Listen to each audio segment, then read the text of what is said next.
Bismillahirrahmanirrahim. Alhamdulillah wassalatu wassalamu ala Rasulillah wa ala alihi washabihi wa man walah. Wala haula wala quwwata illa billahi amma ba'd. Para hadirin sekalian peserta program Mawaddah Mahir Qawaid dengan Nahwu edisi Qawaid Fiqhiyah. Ini pertemuan ketiga dan kita masih membahas 5 qawaid kubra dulu sebelum kaidah-kaidah kuliah lainnya. Dan kaidah kali ini yang ketiga dari qawaid kubra yang 5 adalah kaidah kubra yang ketiga, itu yang bunyinya al-masyaqqatu tajlibu taysira, kesulitan mendatangkan, menghadirkan kemudahan. Al-qaidatu tsalitsatul masyaqqatu tajlibu taysira. Demikian ringkas Syekh Al-Jizani dari kitab Al-Ashbah Nadhair karya Imam Suyuti, wafat tahun 911 Hijriah, semoga Allah merahmati beliau. Lanjutnya, al-aslu fi hadhil qaidati qauluhu ta'ala yuridullahu bikumul yusra wa la yuridu bikumul usra. Al-aslu dalil, ya, asal sini dalil dari kaidah ini adalah firman Allah Subhanahu wa taala, Allah menginginkan buat kalian kemudahan, tidak menginginkan buat kalian kesusahan. Surat Al-Baqarah ayat 185. Wa qauluhu ta'ala wa ma ja'ala 'alaikum fid dini min haraj. Dan Allah tidak menjadikan kesusahan di dalam agama kalian. Surat Al-Hajj ayat terakhir, ayat 78. Juga hadis Nabi sallallahu alaihi wasallam, wa qauluhu sallallahu alaihi wasallam, bu'itsu bil hanifiyyati samhati. Aku diutus membawa Hanifiyah, samhah. Hanifiyah yakni yang lurus, samhah yang toleran, yang memberi kemudahan. Hadis riwayat Imam Al-Khatib Al-Baghdadi dalam kitab Tarikh Madinatis Salam ini, maknanya kata Imam Al-Munawi ketika mensyarah hadis ini, Al-Hanifiyah dan As-Samhah ini sifat dari Asy-Syariah. Jadi takdirnya bu'itsu bisyari'atil hanifiyyati samhah. Dan syariah itu mencakup akidah dan ibadah tu muamalat, akidah dan fikih, gitu ya. Kata beliau, Islam itu akidahnya hanifiyah, lurus, tauhid, hanifiyatun fi tauhid, dan syariatnya samhah, toleran, samhatun fil amal.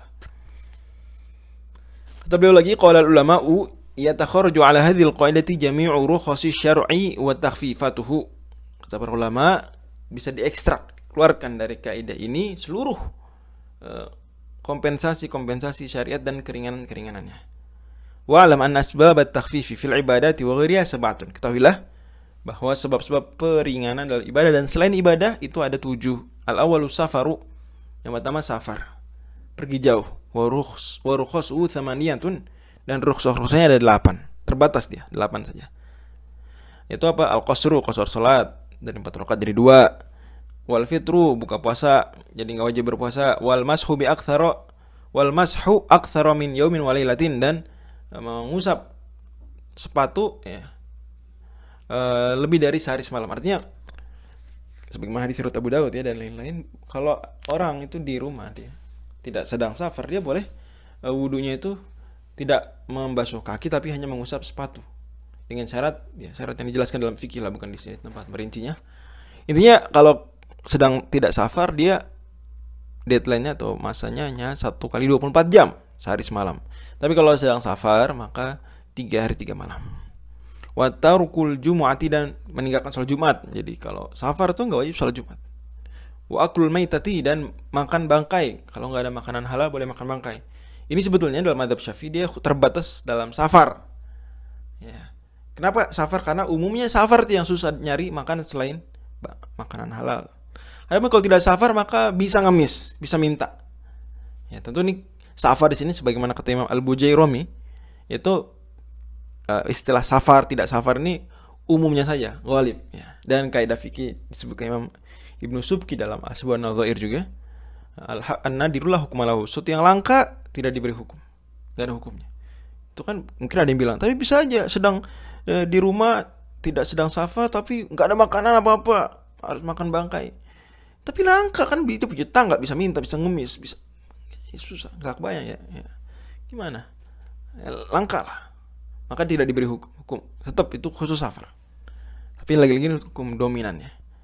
Gitu. Demikian dijelaskan dalam hasyiah beliau terhadap Fathul Wahhab. Wal jam'u, juga jamak salat, ya. Dan dalam perspektif mazhab Syafi'i, orang safar itu langsung otomatis boleh jamak, tidak harus ada kebutuhan, enggak harus. Jadi qasr dan jamak sama-sama dalam mazhab Syafi'i boleh, ya. Ketika safar sudah boleh, tidak harus ada sebagian orang membedakan antara kalau jamak harus kalau butuh, kalau qasar boleh kapan aja yang penting safar. Enggak. Jamak, iya betul jamak tidak harus safar. Bisa juga jamak tidak safar. Tapi kalau sudah safar, sudah otomatis boleh jamak meskipun tidak butuh. Ya urusan afdol tidak afdol lain cerita. Nanti dibahas. Wa tanafulu alat dabbah, dan sholat sunnah di atas kendaraan. Maksud kendaraan yang mirip seperti unta karena kasus itu, atau keledai, atau bukan keledai, kuda misalnya. Gitu ya. Apa namanya? Ya, unta, kuda gitu. Kendaraan sejenis. Kemudian atau kalau yang dikiaskan hari ini adalah motor, mobil pribadi gitu. Itu pada dasarnya nggak boleh sholat sunnah di atas kendaraan. Sholat tidak di atas kendaraan ya. Tapi boleh dalam kasus safar. Wa isqatul fardhi bitayamumi, dan juga apa? Pengguguran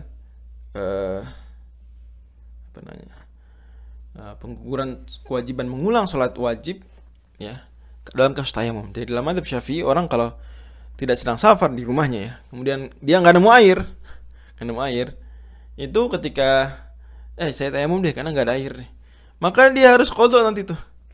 Kalau udah nemu air, diulang sholatnya tuh yang dengan tayamum ini. Kenapa? Karena orang kalau di rumah tidak sedang safar, itu umumnya bisa nyari air, keluar ke beli, atau nadir, langka. Nadir lahu kumalahu. Mirip tadi kasus makan bangkai. Ya, kata Imam An-Nawawi dalam Minhaj Talibin, wa yaqdil muqimul mutayammimu li faqdil ma'i lil musafir. Gitu. Oke. Dan sebetulnya ini penulis atau Syekh Al-Jizani membawakan begini aja. Sebetulnya dalam Asybanul Adzair dirinci ya, mana yang safar jauh dan mana yang safar dekat. Karena dalam mazhab Syafi'i safar ada dua, safar tawil, safar jauh, dan safar dekat, safar qasir. Bedanya adalah safar tawil itu 48 mil Hashimiyah, mil Abbasiyah, sekitar 82 km hari ini, atau sekitar 61 mile Amerika.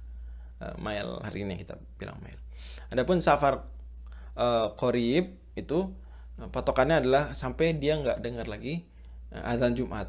Kalau diperkirakan dengan jarak, kata para ulama seperti di kitab Nihatul Muhtaj, itu adalah jaraknya 1 mil. 1 mil berarti tadi 82 itu dibagi 48 saja. Gitu ya. Let's say 2 km lah. Itu sudah boleh melakukan rukhsah jamak, rukhsah safar qasir. Dan apa saja rukhsah safar qasir dari 8 tadi? Jadi adil 4-4 sebagaimana dinukil. Dikatakan Imam Nawawi sendiri dan juga disimpulkan oleh Imam Al-Bujairami. Yaitu 4 untuk safar jauh saja, yaitu qasar, fitr, kemudian mengusap, fitr ini buka puasa, kemudian mengusap sepatu tadi 3 hari 3 malam, dan jamak sholat. Itu 4 ini hanya boleh safar jauh 48 mil Abbasiyah atau 82 km. Adapun yang boleh safar qasir yaitu 2 km saja sudah boleh. Kira-kira itu ada 4 juga, yaitu apa tadi? Enggak sholat Jumat. Kemudian makan bangkai tadi. Kemudian sholat sunnah di atas kendaraan. Kemudian tidak perlu mengqadha sholat yang dilakukan, sholat wajib ya, yang dilakukan dengan tayamum. Demikian. Yang kedua, atsanil maradu, sebab yang rukhsah yang kedua adalah sakit. Itu warukhasu katsiratun, dan rukhsahnya banyak. Kalau tadi kan 8 terbatas kalau safar. Kalau ini enggak banyak ya. Contohnya at-tayammumu inda masyaqqati isti'malil ma'i. Tayamum. Boleh tayamum ketika enggak bisa pakai air, susah pakai air. Ini misalnya karena sakit, kalau dia kata Imam Nawawi di Minhaj, maradun yakhafu ma'ahu min isti'malihi ala manfaati udwin wa kadzabutul bur'i aw syainul fahishu fi udhun zahir. Itu kalau sakitnya, kalau dia pakai air akan dikhawatirkan jadi anggota tubuhnya enggak berfungsi, atau sembuhnya jadi lama, tertunda, atau ada bekas yang nampak ya, bekas. Nah, itu maka dia boleh untuk tayamum. Walaupun penting dalam mazhab Syafi'i, kalau tayamum karena dingin itu diqadha. Tayamum karena dingin, dingin, tayamum. Itu wajib diqadha nanti. Itu dalam mazhab Syafi'i seperti itu. Tapi itu rukhsatnya, dia tetap boleh tayamum, itu sudah rukhsah. Sulit. Juga wa adamul karahati fil isti'anati biman yasubu alaihi aw yaghsilu a'dha'ah. Itu Sebenarnya normalnya kalau orang wudu itu dia makruh nyuruh orang nyiramin, nyuruh orang basuhin gitu ya. Makruh dia ya sebaiknya dia sendiri apa-apa. Tapi kalau dia sakit maka nggak makruh lagi. Rukhsah al-masyaqqatu tajlibu taysir. Kesulitan menghadirkan kemudahan. Wal qu'udu fi shalatil fardhi, begitu juga duduk dalam kasus salat wajib. Yang nggak bisa berdiri duduk sakit. Ats-tsalitsul ikrah, yang ketiga pemaksaan. Dan pemaksaan di sini sebetulnya Imam Asyuti dalam Al-Aswan Al-Zahir itu tidak bahas panjang lebar dan hanya begitu saja al-ikrah dah titik selesai. Gitu ya. Di pembahasan qawaid kubra yang ketiga. Tapi beliau nanti panjang lebar di tengah-tengah buku. Kayak di sini wajar Syekh Al-Jizani ketika meringkas kok nggak ngasih apa-apa, cuma ikrah gitu aja. Karena aslinya di buku Al-Aswan Al-Zahir begitu juga. Sama nisyan dan jahal juga antara yang keempat dan kelima juga gitu. Beliau pisahkan pembahasan rincinya di Al-Kitabur Rabi' dari Al-Asban Al-Zahir. Ingat Al-Asban Al-Zahir terdiri dari 7 kitab sebetulnya di dalamnya. 7 sub kitab lah kalau kita bahasakan. Next. Intinya ikrah pemaksaan itu menjadi rukhsah. Menjadi rukhsah karena ya, itu bagian dari kesulitan al-masyaqqatu tajlibu taysir. Kesulitan menghadirkan kemudahan dan banyak dalil mendukung ini. Tapi disyaratkan ikrahnya pemaksaannya adalah ya yang maksa itu benar-benar bisa merealisasikan paksaannya. Karena punya power baik secara fisik maupun secara kekuasaan gitu ya. Kemudian yang dipaksa juga dia lemah, kalah, ya nggak bisa melawan, nggak bisa kabur, nggak bisa minta tolong orang. Itu maka dia baru diangkat dipaksa. Paksaannya bisa bentuknya apa saja, bisa bentuk dibunuh atau dilukai atau dipukul kuat atau dipenjara ya. Atau dirampok. Itu diambil seluruh hartanya itu atau hartanya diambil. Itu apa itu paksaan-paksaan yang boleh. Rukhsahnya misalnya gimana? Boleh dia melafalkan kata-kata kufur. Dipaksa ayo hina nabi, kalau enggak saya tembak kamu. Boleh. Keringanan. Rukhsah al-masyaqqatu tajlibu taysir. Atau contoh lain minum khamr. Ayo minum khamr kalau kamu saya tembak. Boleh. Atau ayo buka puasa kalau enggak kamu saya tembak. Boleh. Tapi ingat, buka puasa dan ada beberapa hal juga. Dia memang ketika dipaksa dia boleh untuk buka puasa karena diancam nyawanya. Tapi dia batal puasanya tetap dan wajib qadha nantinya. Wallahu a'lam. Tapi ingat ada pengecualian di antara pengecualian yang penting kalau dipaksa untuk membunuh orang enggak boleh dilakukan. Gimana dia? Ayo bunuh orang kalau kamu saya bunuh. Ya harus sabar dia karena sama aja akan terjadi pembunuhan juga. Ya. Soalnya dia kenapa kamu lebih memenangkan nyawa kamu daripada nyawa orang. Juga nggak boleh diturutin, ada dipaksa berzina dan dipaksa homoseksual. Itu nggak boleh diturutin. Harus sabar, mending mati daripada itu. Dan disebutkan pengecualiannya ini di Al-Asban Al-Zahir lengkapnya. Ar-rabi'un nisyanu wal khamisul jahlu. Yang keempat lupa, yang kelima ketidaktahuan. Ini agak ya berdampingan gitu ya. Maka di masyaqqatu tajlibu taysir ada rukhsah, misalnya orang yang minum khamr enggak tahu itu air itu ternyata khamr. Enggak dosa dan tidak dipidana gitu ya. Atau dia lupa puasa malah makan gitu ya. Maka rukhsah keringanan masyaqqatu tajlibu taysir tidak batal puasanya. Wallahu a'lam. Tapi penting juga ada kasus-kasus ya, ketidaktahuan tidak diterima. Seperti saya nggak tahu kalau zina itu haram. Wah itu nggak diterima. Saya nggak tahu khamr ini haram. Beda ya antara nggak tahu khamr haram sama nggak tahu kalau itu khamr. Gitu ya. Kalau nggak tahu itu khamr dimaafkan tadi. Tapi kalau nggak tahu khamr itu haram gak dimaafkan. Kenapa? Karena ini hal yang ma'lumun minad dini bid darurah. Semua orang tahu. Ya sama aja siapapun tahu. Bahkan non muslim aja tahu. Ya. Di Al-Asban Al-Zahir. Berarti udzur bijahl di sini nggak diterima. Udzur bijahl ada rincian. Dalam akidah dan dalam fikih ada rincian. Defaultnya nggak diterima. Dalam hal-hal yang ma'lumun minad dini darurah, defaultnya nggak diterima. Kecuali kata Imam Asyuti dalam Al-Asban Al-Zahir, ilan yakuna qariba ahdin bil Islam. Kecuali kalau dia baru masuk Islam banget. Aw nasya bi badiyatin ba'idatin yakhfa fiha mithlu dzalik. Atau di tempat terpencil hidupnya, itu bisalah. Wallahu bisa. Asadisul usru wa umul balwa, yang keenam adalah kesulitan, susah, ini kondisi susah dan sulit dihindari karena apa? Umumul balwa. Ini menjadi masalah bersama, masalah yang melebar luas.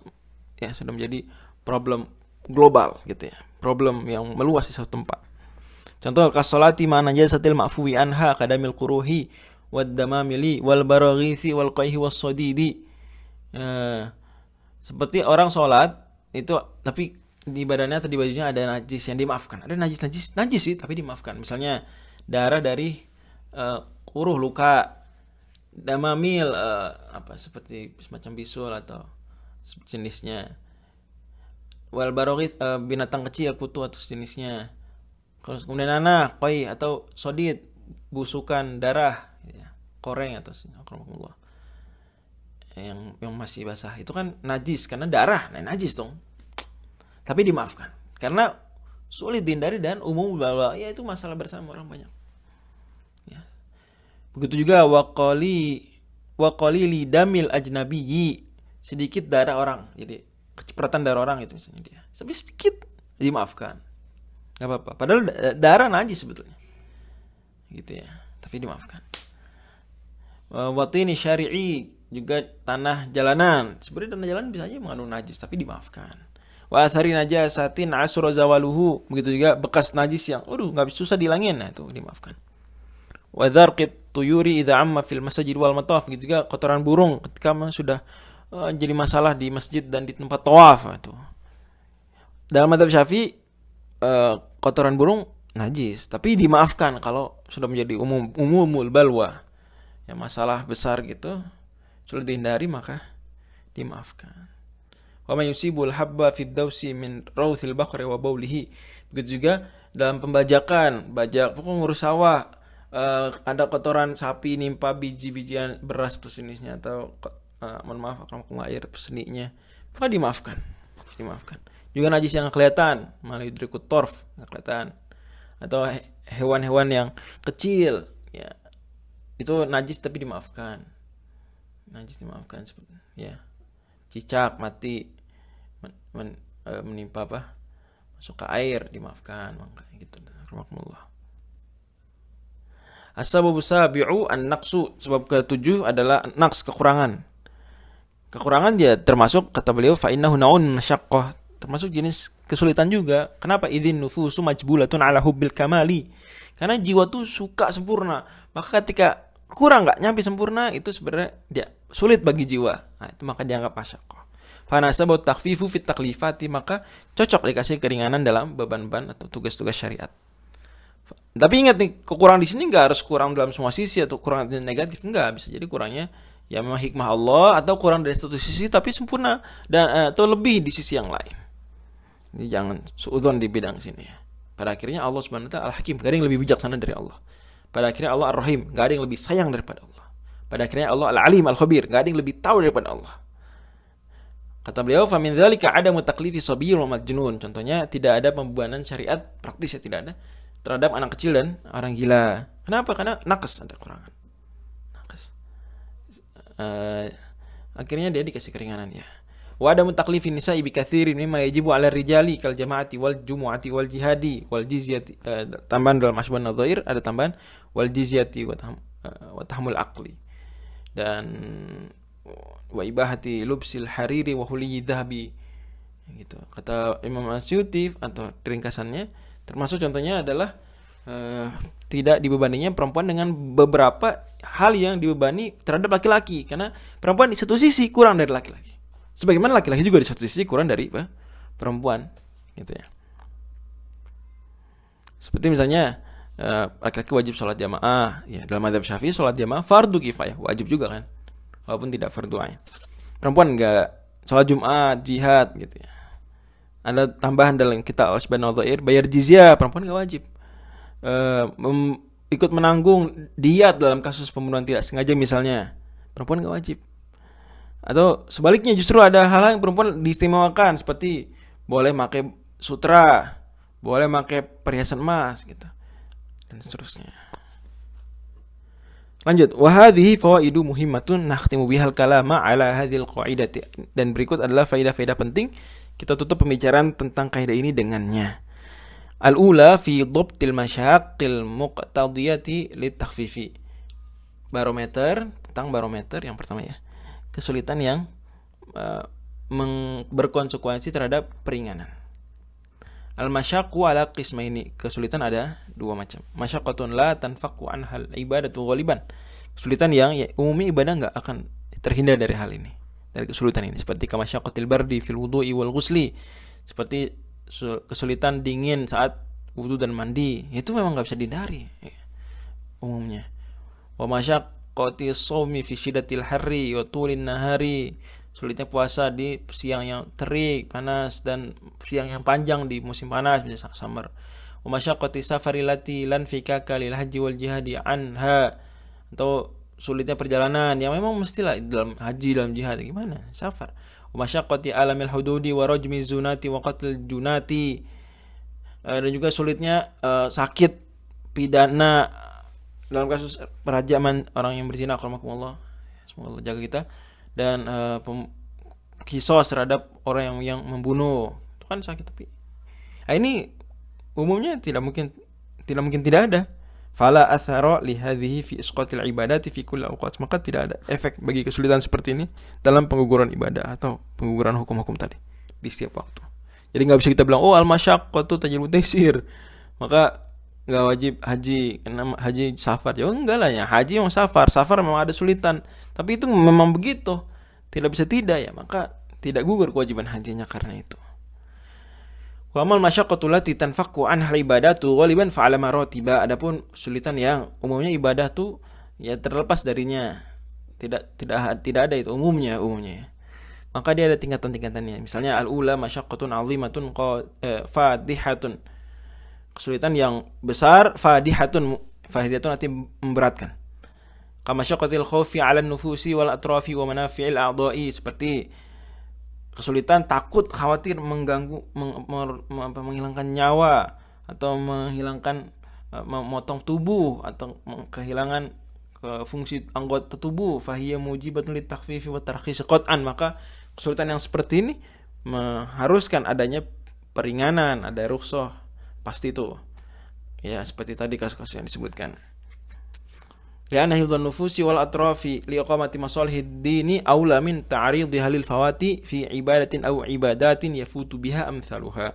Karena menjaga jiwa, menjaga anggota tubuh tadi untuk tegaknya kemaslahatan agama lebih utama daripada membawanya kepada resiko rusak, hilang gitu ya, dalam ibadah atau beberapa ibadah yang sebenarnya ibadah tersebut bisa tanpa hal tersebut, hal tadi. Ibadah apa yang bikin mati? Matinya benar-benar ya, sholat kan nggak nyampe bikin mati gitu ya, sulit. Atau tadi apa, puasa nggak nyampe bikin mati, seperti itu.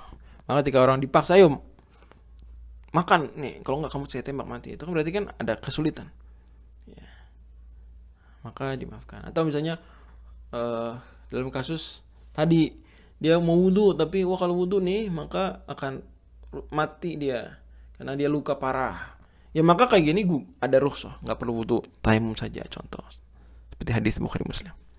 Asaniyatu masyaqqatun khafifatun la waq'alaha, yang kedua ada juga kesulitan yang ringan yang tidak ada efeknya. Waq'a itu efek, athar ya, seperti ka'adana waja'in fi isba'in, seperti ya sedikit sakit di jari, wa adana suda'in fi ra'si, sedikit pusing di kepala, au su'i mizajin khafifan, atau mood yang sedikit enggak enak.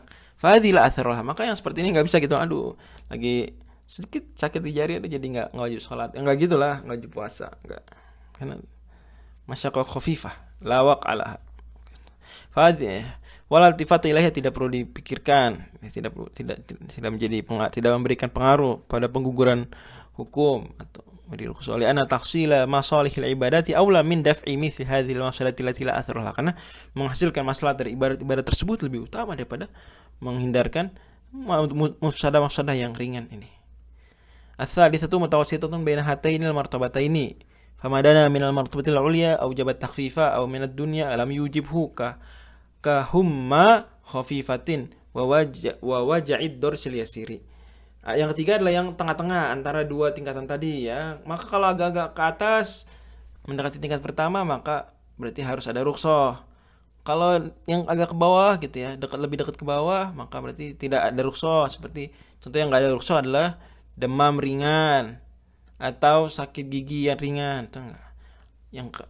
Ya wama taraddada fi atau wama turud tidak boleh juga fi ilhaqihi bi ayyihima, apa yang diragu, yang ini lebih ke atas atau lebih ke bawah ya, ukhtulifa fihi, maka ada beda pendapat ulama. Wama la dhabta li hadhil maratibi illa wala dhabta li hadhil maratibi illa bitaqribi, dan tidak ada patokan khusus tentang tingkatan-tingkatan ini kecuali dengan ya kira-kira takrib. Ini yang melakukan ulama ya, bukan orang awam. Al-faidatu tsaniyatu qala Syekh Izzuddin takhfifatu syar'i satatu anwa'. Faidah kedua, berkata Syekh Izzuddin bin Abdissalam maksudnya, keringanan-keringanan syariat itu ada 6 macam. Al-awwalu takhfifu isqatin. Yang pertama adalah peringanan berupa pengguguran, jadi tidak perlu lakukan, seperti kayak isqatul jumu'ati wal haji wal umrati wal jihadi bil adzar, seperti kalau ada uzur tidak perlu salat Jumat. Yang enggak ada salat Jumat sama sekali udah. Yang enggak melakukan salat Jumat ya. Ya tentu zuhur ada, tapi salat Jumat enggak kan? Hilang. Haji enggak, umroh enggak, jihad enggak gitu. Isqat namanya. Atsani takhfifu tanqisin kal qasri, atau pengurangan jumlah rakaat. Seperti qasar salat kal qasri. Tuh. Rukhsahnya berupa pengurangan. Atsalitsu takhfifu ibdalin. Keringanan berupa penggantian. Ka ibdalil wudu'i wal ghusli bi tayammumi, seperti mengganti wudu dan mandi wajib dengan tayammum, wal qiyami fi sholati bil quli wal ittijai awil imai, seperti enggak dalam salat enggak bisa berdiri maka duduk, berbaring atau dengan isyarat. Wasiyami bil it'ami, puasa juga diganti dengan kafarat. Ar-rabi'u takhfifu taqdim, yang keempat didahulukan, dikedepankan, kal jam'i, seperti jamak takdim, dikedepankan. Atau wa taqdimi zakati 'ala al-hauli, lebih dulu bayar zakat sebelum tiba 1 haul setahun hijriah. Wa zakatul fitri fi ramadhana, begitu juga zakat fitrah di bulan Ramadan, enggak harus di malam Idul Fitri, bisa sebelum-sebelumnya. Dalam madzhab Syafi'i bisa dari tanggal 1 malah Ramadan. Wal kafarati 'ala hinsi, seperti juga kafarat dalam pembatalan sumpah boleh sebelum sumpah dibatalkan boleh. Kafarat duluan, keringanan. Al-khamisu takhfifu ta'khir, ini kebalikannya. Keringanannya berupa apa?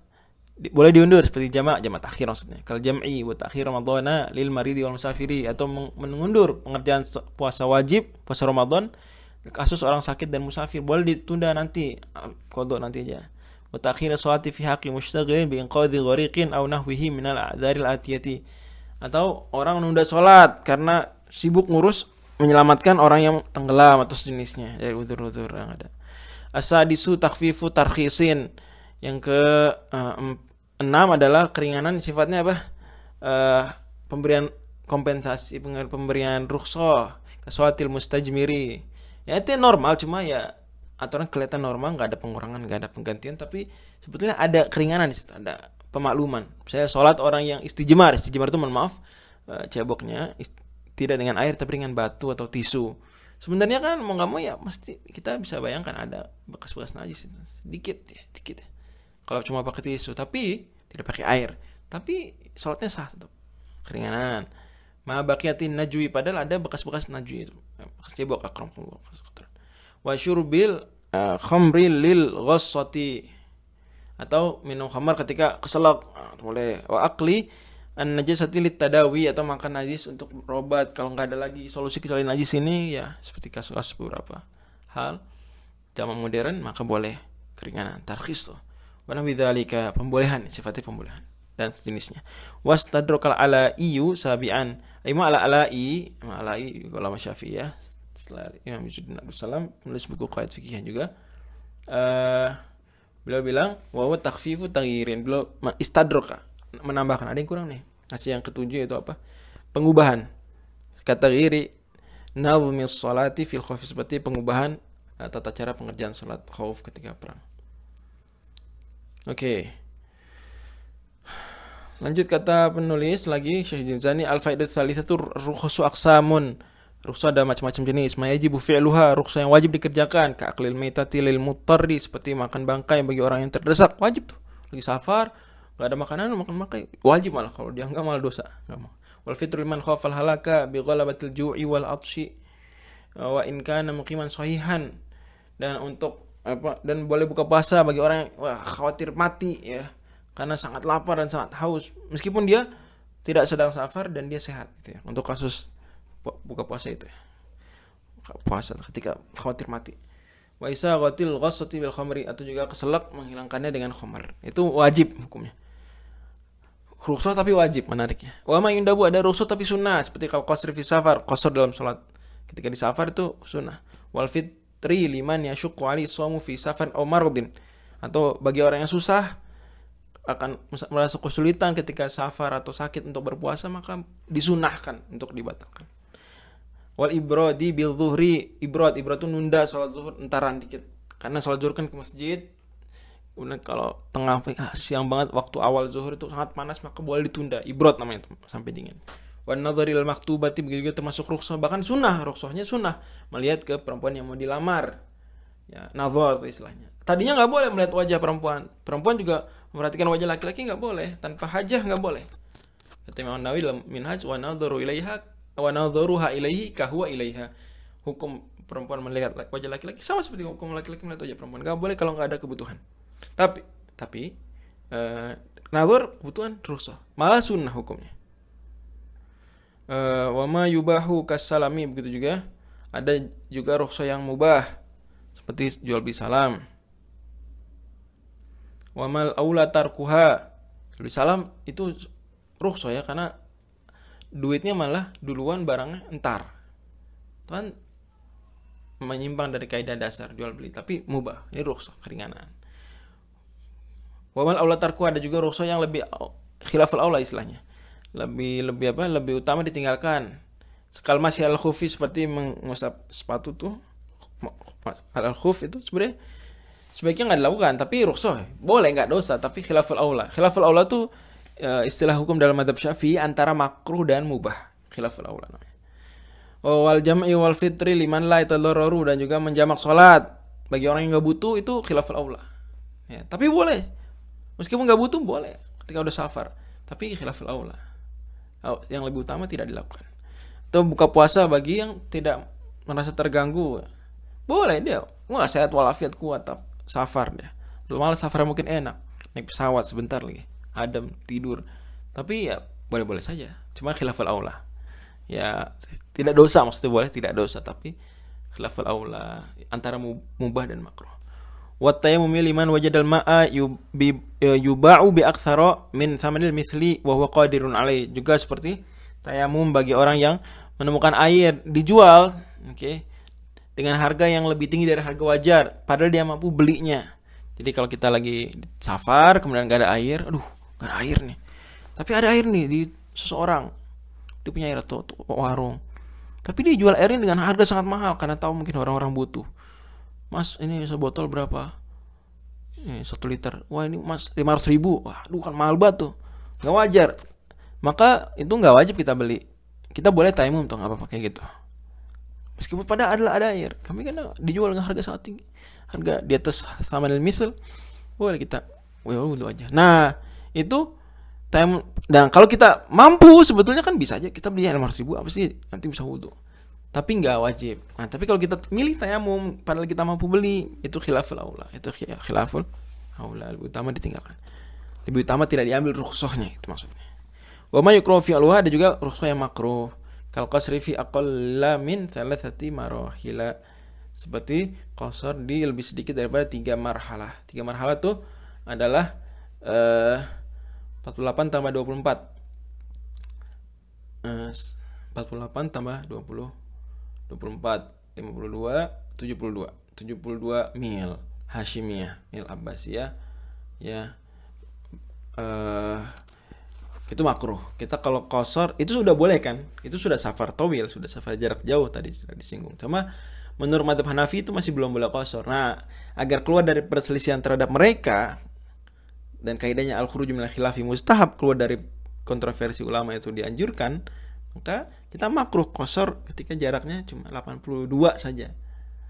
Kalau jaraknya 123 misalnya, itu aman, karena Hanafi juga boleh qasar jarak segitu. Tapi kalau 82 boleh menurut mazhab Syafi'i dan juga jumhur, tapi nggak boleh menurut mazhab Hanafi, maka makruh kita qasar di jarak lebih sedikit dari 3 marhalah tersebut. Satu marhala tuh sekitar 41 km. Ya, Wallahu a'lam. Dan ini dikumpulkan sebenarnya dalam bait yang sangat indah di Al-Kausate ya. Al-Kausate manzumah dalam usul fikih karya Suyuti. Kata beliau, hukmuna syar'i wa in taghayyara ila sulatin li amrin udhira ma'a qiyam min sababil asli sam bi rukhsatin ka aqlimatin wassalam. Wa qabla waqti nizaka ta'adda wal qasi wal iftari la jahda atma mubahan mustahaban wa khilaf awla wa illa fa'azimatun tudaf. Qultu wa qad tuqranu bil karahati kal qasri fi aqalla min thalathati. Kata penulis lagi, al-qaidatur rabi'atu, kaidah yang keempat, al-faidatur rabi'atu, faedah keempat adalah bima'na hadhil qaidati, ada kaidah yang semakna dengan kaidah ini, yaitu apa? Qaulu Syafi'i radhiyallahu anhu, perkataan Imam Syafi'i radhiyallahu anhu, dan tidak masalah mengucapkan radhiyallahu anhu terhadap selain sahabat. Demikian dijelaskan Imam Nawawi dalam Al-Adhkar. Enggak apa-apa. Dan ini biasa dilakukan para ulama terhadap selain sahabat juga, terutama ulama-ulama top ya. Apa kata Imam Syafi'i? Idza dhaqal amru tasa, suatu perkara kalau sempit maka jadi longgar. Nah, gitu ya. Dan Imam Syafi'i itu menjawab dengan kaidah ini di 3 kasus ya, secara tekstual, secara eksplisit. Mungkin Imam Suyuti dalam Al-Ashbah Nadhir itu misalnya pernah suatu ketika seorang perempuan enggak punya wali untuk nemenin di safar. Ya. Atau untuk nikah dalam safar enggak ada. Wah, gimana enggak ada nih? Ada wali. Maka gimana, apa boleh dia menunjuk seorang lain sebagai wali? Kata Imam Syafi'i boleh. Terus ditanya oleh murid Imam Syafi'i, kok bisa? Gimana Imam? Kata Imam Syafi'i, idza dhaqal amru tasa, suatu perkara kalau sempit maka jadi longgar hukumnya. Kasus lain adalah ketika bejana-bejana yang dibuat dari bekas ya, campur-campur kotoran lah. Ya, ada bekas kotoran gitu ya, terus bahan dibakar dan jadi guci, jadi apa, bejana. Boleh nggak wudu dengan air yang ditaruh di bejana tersebut yang bahannya sebetulnya ada bekas kotoran dulunya sebelum dibakar tembikarnya? Kata Imam Syafi'i, ya boleh. Idza dhaqal amru tasa. Kalau memang nggak susah ya boleh, keringanan rukhsah. Juga ketika Imam Syafi'i ditanya tentang, mohon maaf, lalatnya hinggap di sebuah kotoran, akramakumullah. Kemudian habis itu hinggap di baju kita. Maka kata Imam Syafi'i, ya kan dia kalau terbang tuh kering sebenarnya kakinya, jadi kering. Yang kalau kering ketemu kering, najis nggak berpindah. Itu penting dalam hadis Syafi'i, dijelaskan dalam Al-Ashbah Nadhir, dalam Tuhfah juga seperti itu. Nah, tapi kata Imam Syafi'i, andai pun enggak kering, wa illa fasyai'u idza dhaqat tasa'an. Kalau enggak maka suatu perkara kalau sempit jadi longgar hukumnya. Sulit menghindari lalat kayak gitu. Itu Imam Syafi'i ya, kaidahnya kita. Cakep. Walahum aqsu hadhil qa'idati idza tasa'al amru dhaqa, dan ulama Syafi'i punya juga kaidah yang kebalikannya ini, yaitu kalau suatu perkara udah longgar lagi maka hukumnya menyempit lagi seperti semula. Qala Ibnu Abi Hurairah, berkata Ibnu Abi Hurairah ini seorang ulama Syafi'i ya, pentingnya. Fi ta'liqi, dalam ta'liq beliau. Ta'liq ini biasanya buku-buku ngasih catatan kaki terhadap biasanya atau syarahan terhadap syarah Muzani. Mukhtasar Al-Muzani, Mukhtasar Al-Um. Dan beliau wudiyatil asya'a fil usuli ala annaha idza dhaqat ittasa'at wa idza tasa'at dhaqat. Kata beliau, hukum-hukum dalam usul fikih itu kalau dia sempit maka jadi longgar hukumnya, kalau kan kondisi melonggar jadi sempit lagi seperti semula. Ala taro anna qalilal amali fi sholati lamma turra ilaihi sumiha bihi wa qatirhu lamma lam yakun bihi hajatun lam yusamah bihi. Kata beliau, tidak kamu lihat gerakan sedikit dalam sholat karena memang susah dihindari, sulit dihindari, maka dimaafkan. Tapi kalau banyak gerak ya, tidak ada butuhan ya, nggak dimaafkan, ya batal sholatnya. Wa kadzalika qalilul baraghithi wa kathiruhu, begitu juga banyak sedikitnya darah dari tadi kutu ya, baraghith jenis kutu, dan banyaknya. Walaupun penting diingat bahwa sebetulnya yang ini pendapat Ibnu Abi Hurairah ya, beliau klasik ya sekali, tapi pendapatnya sebenarnya yang sudah tidak disetujui ulama Syafi'i lain, dan yang benar adalah tidak ada pembedaan dalam kasus darah baraghith sedikit dan banyaknya.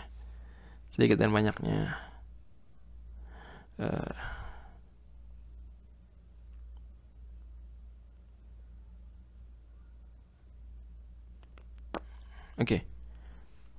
Kata Imam Nawawi dalam Minhaj, wa an qalili damil baraghithi wa wanimi dzubabi wal asahu la yu'fa an kathirihi wala qalilin tashara bi araqin wa tu'rafu al kathratu bil adati. Kata Imam Nawawi, qultul asahu indal muhaqqiqin al afu mutlaqan, pemaafan mutlak.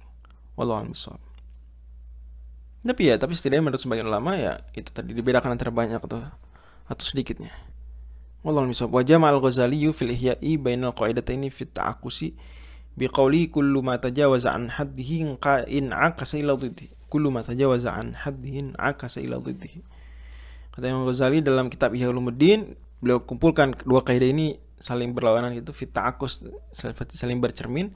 Kata beliau, dan indah banget ya, semua yang melebihi batasnya kembali berbalik ke lawannya. Itu ya. Semua yang melebihi batasnya akan kembali berbalik ke hal yang berlawanan. Makan ya, kalau kelebihan jadi malah sakit. Malah berlawanan dari faedah makan membuat sehat, sakit. Kurang lebih dan seperti wallahu a'lam bishawab. Subhanakallahumma wa asyhadu an la ilaha illa anta astaghfiruka wa atubu ilaik. Mohon maaf agak panjang kali ini. Mudah-mudahan berkenan. Assalamualaikum warahmatullahi wabarakatuh.